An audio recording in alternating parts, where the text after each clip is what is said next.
अस्सलाम वालेकुम नाज़रीन, मैं वसीम अली और आप Wasim Ali official YouTube channel देख रहे हैं। नाज़रीन, जैसा कि आपको पता है कि आज बड़ी अहम प्रेस कॉन्फ्रेंस थी डीजीआईएसपीआर लेफ्टिनेंट जनरल अहमद शरीफ की पेशावर के अंदर। और इस जो प्रेस कॉन्फ्रेंस उन्होंने की है, इसके अंदर उन्होंने जो है वो बिल्कुल एक सियासी जमात को गोया नंगा करके रख दिया है कि क्यों जो है वो एक सूबे के अंदर खैबर पख्तूनख्वा के अंदर दहशतगर्दी हो रही है और जो आने वाले सीएम है उनको कौन से चैलेंजेस जो वो दरपेश होंगे। इसके ऊपर उन्होंने किस अंदाज के अंदर बात की, वो मैं आपके सामने इनकी तमाम जो आज की जो प्रेस कॉन्फ्रेंस है उसको सम अप करके बड़ा ही शॉर्ट करके आपके सामने रखना चाहूंगा। जो उसके एम पॉइंट्स है वो आपके सामने रखूंगा। और इसके अंदर अब तहरीक इंसाफ के साथ क्या होने जा रहा है, तहरीक इंसाफ को क्या पैगाम दिया गया, अफगानिस्तान के हवाले से खुलकर जो वो बात हुई है, तो जो कुछ भी उन्होंने कहा वो डिटेल्स के साथ उन्होंने कहा उसको मैं समअप करके आपके सामने रखता हूं। आज पिशावर के अंदर एम प्रेस कॉन्फ्रेंस करते हुए डीजीआईएसपीआर लेफ्टिनेंट जनरल अहमद शरीफ ने कहा कि नेशनल एक्शन प्लान का एक नुकता यह भी था कि इस हवाले से एक बयानिया बनाया जाएगा, लेकिन यह भी नहीं किया गया बल्कि दहशतगर्दों से मुज़ाकरात की बात की गई। आपको अंदाजा होना चाहिए कि दहशतगर्दों से किसने मुज़ाकरात की बात की थी। ये खान साहब को जो है वो कोड किया जा रहा है, एक तरह से निशाना उनकी तरफ है कि हम जो है वो एक्शन जो हमने जो प्रोग्राम बनाया था, नेशनल एक्शन प्लान जो हमने तहरीर दिया था, उसके अंदर हमने दहशतगर्दों को मारना था, उनको मार के भगाना था। लेकिन एक सियासी जमात थी जो कि इसको मुज़ाकरात की तरफ हमें जो वो धकेल रही थी। लेफ्टिनेंट जनरल अहमद शरीफ चौधरी ने कहा कि 2014 में आर्मी पब्लिक स्कूल पर होने वाले हमले के बाद सियासी व अस्करी लीडरशिप ने एक मुश्तरका नेशनल एक्शन प्लान मुरतब किया, लेकिन आज तक इसके ऊपर पूरी तरह अमल नहीं हुआ। क्यों अमल नहीं हुआ, इसकी आगे वो डिटेल्स बता दें। इन्होंने कहा जी, दहशतगर्दों से मुज़ाकरात करने की बात की जाती है, लेकिन क्या हर मसले का हल बातचीत में है? अगर दहशतगर्दों से मुज़ाकरात करने हैं तो फिर जंगें कभी नहीं होती। और ग़ज़वा बदर में सरवरे कौनैन सल्लल्लाहु अलैहि वसल्लम कभी जंग न लड़ते।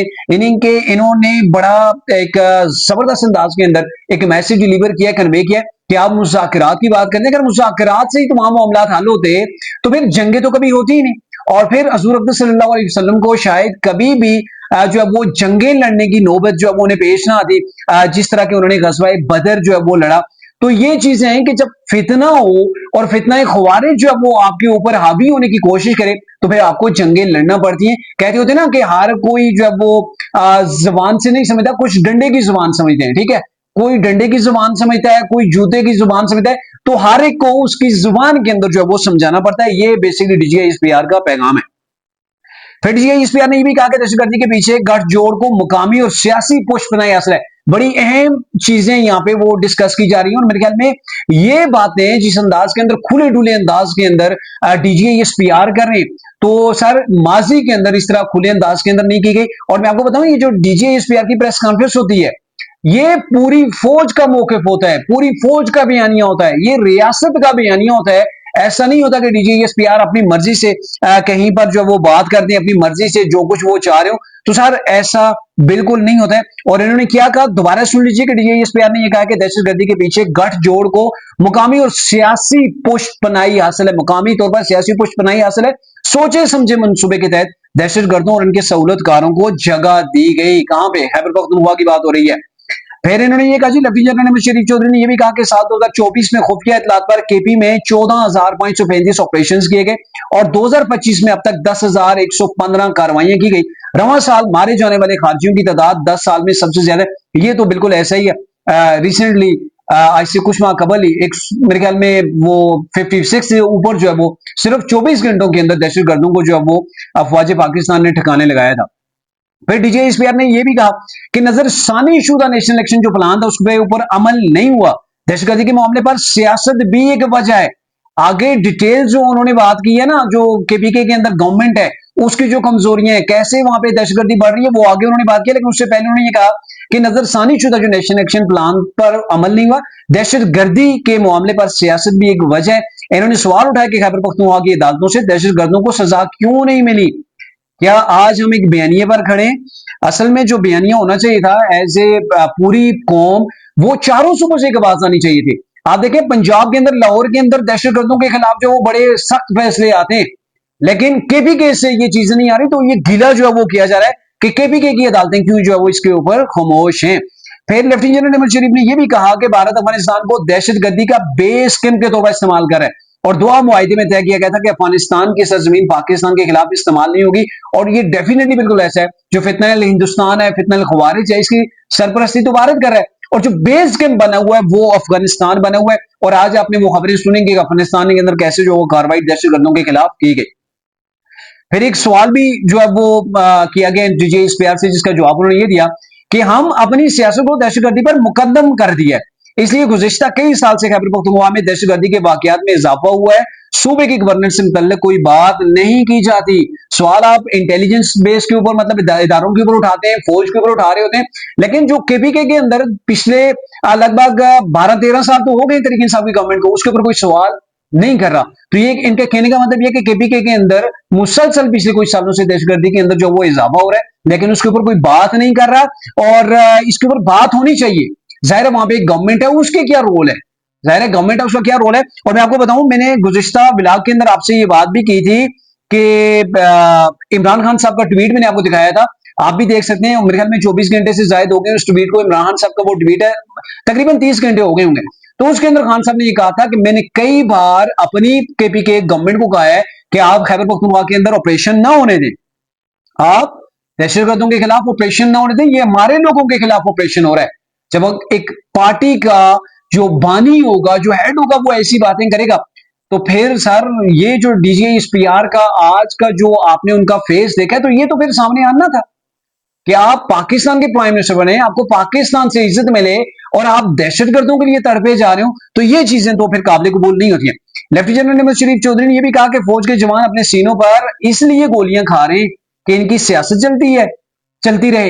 यानी कि इन्होंने ये कहा कि पाक फौज के जवान इसलिए क्या गोलियां अपने सीनों के ऊपर खा रहे हैं, अपनी जानें जो है वो कुर्बान कर रहे हैं कि ये जो सियासी लोग हैं जिनका गठजोड़ है, इनकी सियासत चलती रहे। ऐसा हरगिज नहीं होगा। ये सोचने की बात है कि ऐसा कब तक चलता रहेगा। आज ये बेरियां कहां से आ गया है, अफगानिस्तान मुहाजिरीन को वापस नहीं भेजना। यानी कि आप खैबर पख्तूनख्वा के अंदर जो तरीके इंसाफ है वो चाह ही नहीं रही, वो इसको रेजिस्ट कर रही है कि अफगान जो मुहाजिरीन है उनको वापस ना भेजा जाए।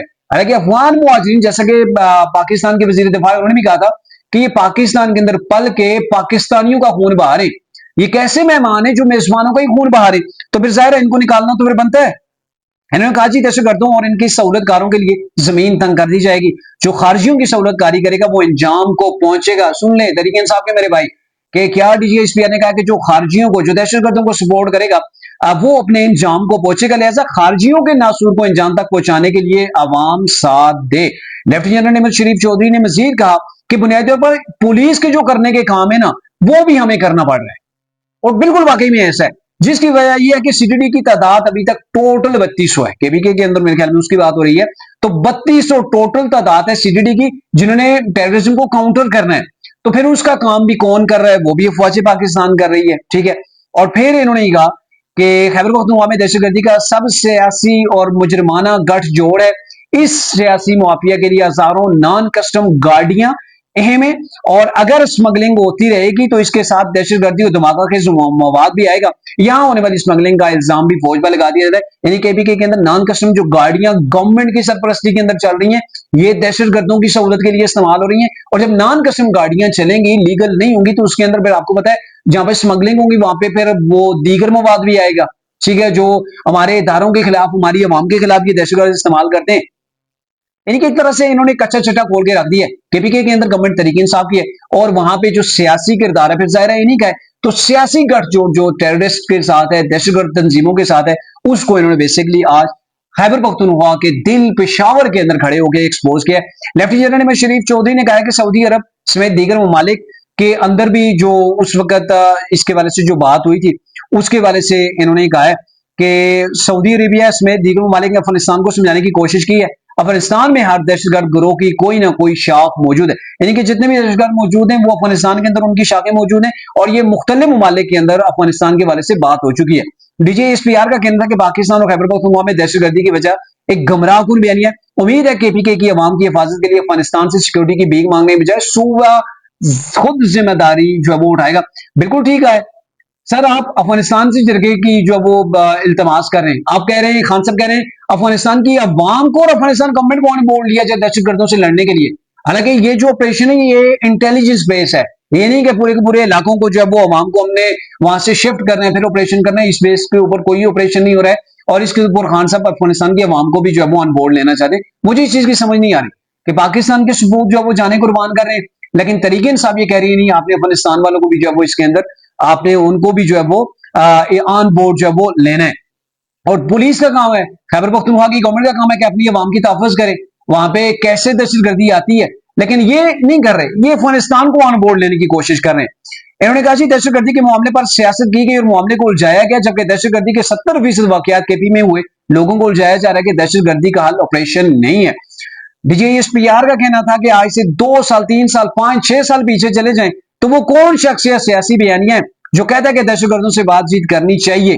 इस वक्त वो रियासत के जिम्मेदार थे और आज वो रियासत के जिम्मेदार नहीं है, लेकिन आज क्या है, ये हीरे। यानी कि आप अंदाजा लगाएं, उस वक्त जब ऑपरेशन शुरू हुआ था ये कह रहे थे नहीं हमने तो यहाँ पे उनके दफ्तर खोलने, और फिर आपको वो चीजें ऑन रिकॉर्ड जो वो मिल जाएंगी कि खान साहब ने कहा था कि हमने कितने टेररिस्ट वापस लाए, ठीक है, उनको फैसिलिटेट किया। ये गुड तालिबान और बैड तालिबान का भी जो वो शोशा छोड़ा गया था ना, एक नाम दिया गया था गुड तालिबान और बैड तालिबान का, वो भी खान साहब के दौर के अंदर माजर के साथ हुआ था। तो इन तमाम चीजों को बड़े ही जब वो ब्रॉडली खोल के एक्सपोज करके रख दिया। और मेरे ख्याल में ये तरीके साहब की गवर्नमेंट को वार्निंग है कि अगर आपने जो वो चलना है रियासत के ताबे होकर तो ठीक है, अगर आप बगावत करना चाह रहे हैं, आप दहशतगर्दी को प्रमोट कर रहे हैं, उसके सहूलतकार बन रहे, तो मेरे ख्याल में ये खैबर पख्तूनख्वा के अंदर जो गवर्नमेंट है तरीके इंसाफ की, ये मेरे ख्याल में आखिरी गवर्नमेंट होगी। और मेरे ख्याल में ये जो नए वज़ीर आला आ रहे हैं ये भी आगे नहीं चल पाएंगे, क्योंकि सबसे पहले रियासत है, लेकिन तरीके इंसाफ ने माजिद के साथ सबसे पहले जो मुकदम रखा है वो रियासत का नहीं, वो इन्होंने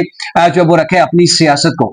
अगर खान नहीं तो कुछ भी नहीं, फिर पाकिस्तान भी नहीं। ये तरीके इंसाफ का बयानी है, ये तरीके इंसाफ की सोच है और खान साहब इसी के ऊपर अमल पैरा है। तो अब तक के लिए इतना ही था, अगली मुलाकात के लिए इजाजत दीजिए। अल्लाह हाफिज।